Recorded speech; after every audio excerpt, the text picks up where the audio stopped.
This is Eagle Owl, and today I will be talking about the team taking accountability for the loss. Also, we got to figure out a way to win without Lane Johnson. And lastly, Jalen Hurts. How will he respond to this? But let's get straight into it. All right, so let's get into the first topic, man. Let's just get straight into it. Accountability. The word of the day for Monday after a huge loss Sunday night or Sunday afternoon, I should say, or Sunday noon. I don't know the words, the terms, is accountability. Accountability, man. The only guy to me personally that showed up to play is AJ Brown. It felt like everybody else was literally asleep. We slept on this team looking ahead for Miami and we got slapped up. That's exactly what happened. You know, this is the third year straight where we had a loss. Like, what is this? It was the Giants, basically Jalen Hurts rookie year, or you could say first year starting. Then last year it was the Commanders. Now this year it's this game. This game we can't blame Quez Watkins for fumbling. This game we can't blame drops even on Quez Watkins or anything like that. But it was a lot of accountability for this loss. It's nothing we could blame on it. You could say injuries, but we got slapped up, man. Defense held up longest they can. Longest they can. They gave up a touchdown because they had to so the offense could get another shot. You give the ball back to Jalen Hurts with a minute and 48, I believe with two timeouts. You got to win the game. I mean, it's 14-20. You got to go win the game. Instead, throw another pick. Another dagger in the heart. We hearing the critics come out. What everybody wanted to say about Jalen Hurts all along. He sucks, not elite, overpaid, this and that.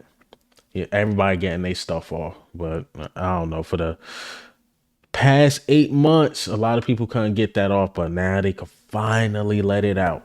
Right. But I like what happened after the game. It was reports. More than likely we're going to see it when, the film come out.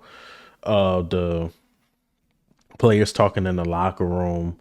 But this is what happened. I heard Nick Sirianni didn't say a word. Accountability, according to ML Football. After today's loss, AJ Brown began speaking with the entire team. Which, if I'm AJ Brown, I don't have to say anything. I don't have to say anything. He was literally the only one that showed up and played. I think I'm still mad at Devontae Smith. Now how y'all felt about Quez Watkins after the loss? I think I feel that way about Devontae Smith today. And the reason why, let me show my face. The reason why I feel this way about Devontae Smith, because remember that after that Buccaneers game, AJ Brown was crying for the ball, right? You could see that. He was crying for the ball, got into an argument. But since then, four straight games with over 100 yards? He showed. Devontae Smith last game, crying for the ball. Tried to get him involved. Two crucial drops. I mean, that one over the middle, man. I'm telling you, he catch that. That's a touchdown. We up 21-3? And then you can just work other guys in. Like, we supposed to blew this team out. But again, if I'm AJ Brown, I don't have to say anything. But let me get back to this. Eagles team in the locker room, followed by Hassan Reddick and Jalen Hurts. I like that Hassan Reddick spoke, and I like that Jalen Hurts spoke, especially Jalen Hurts, because he had a terrible game. I know they say 3 picks, 2 picks was really his fault, but the first one, Dallas got it off his hands. That counts, I guess. They discussed having personal accountability as well as the team accountability. The team led by Jason Kelsey said they only needed to look in the mirror. Head coach Nick Sirianni didn't need to address the group per John Clark because the players took care of that. Accountability goes a long way. I like it. I like that the team took accountability after the loss.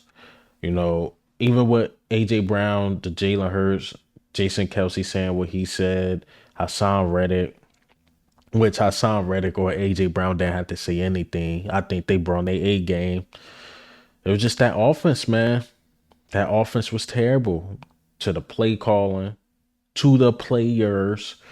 Um, yeah, it was bad. And I'm sorry again. I feel like I'm harping on Devontae Smith, but because I'm seeing a lot of videos, I'm like, yo, everybody's talking about Jalen Hurts, Jalen Hurts, Jalen Hurts. Devontae Smith had two crucial drops. If that was Quez Watkins, we trying to get him out the building. Let's keep it real. Let's keep it real. Yesterday I was so mad I was calm, but now I'm back on it, man. Let's keep it real, man. Devontae Smith and Jalen Hurts cost us that game. And that's a fact. But nobody want to blame Devontae Smith. Nobody wants to blame him. He even blamed himself. He said, I got to catch the damn ball. Nobody's talking about it. And Jalen Hurts, Brian Johnson. I seen some people throw Sean Desai on the bus. I'm like, yo, Devontae Smith. What about him? If that was Quez Watkins, even if that was AJ Brown, that was Dallas Goddard. I gotta get up out y'all feelings, man. If a guy had a bad game, he had a bad game. That's what I don't get, man. Now let's get into the next topic, bro, man. We had to figure out a way to win without Lane Johnson. We have to figure it out, man. This is getting annoying. And I was right on the head when I said the record yesterday. 13-23 without Lane Johnson. Jalen Hurts cannot win without Lane Johnson for some freaking reason. He just can't win without him. I mean, Jalen Hurts did have some time, but Jack Driscoll sucks. Tyler Steen, why didn't we put him in the game? It couldn't been any worse.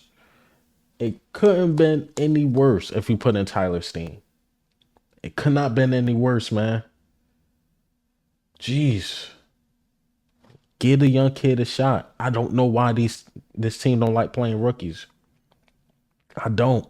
Eli Ricks had one hell of a day before he got hurt. What other rookie was out there, man? I can't even think what other rookie, but Eli Ricks, undrafted guy, gave a rookie a shot. He showed up until he hyperextended his knee.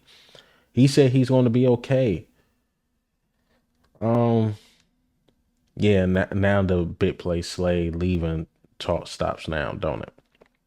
But again, back to Lane Johnson, man. I get it. He's a dog, Hall of Famer. Let's just call it what it is. He got a ring.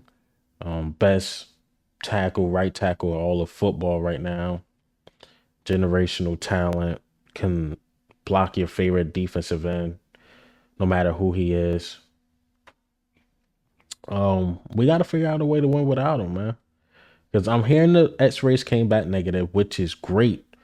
But if he have a high ankle sprain, he's going on IR and missing the next 4 games. Well, if I can remember off the top of my head, Miami,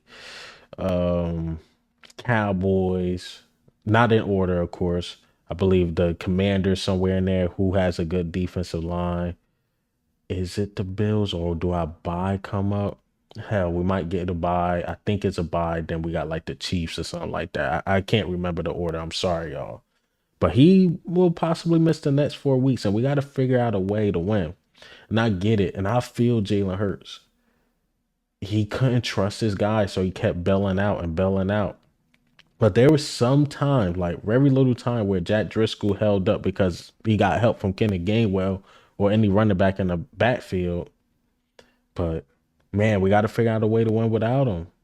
You got to find his replacement fast. I mean, I'm talking about we going to the draft. We might have to pick a top tier right tackle in the first round.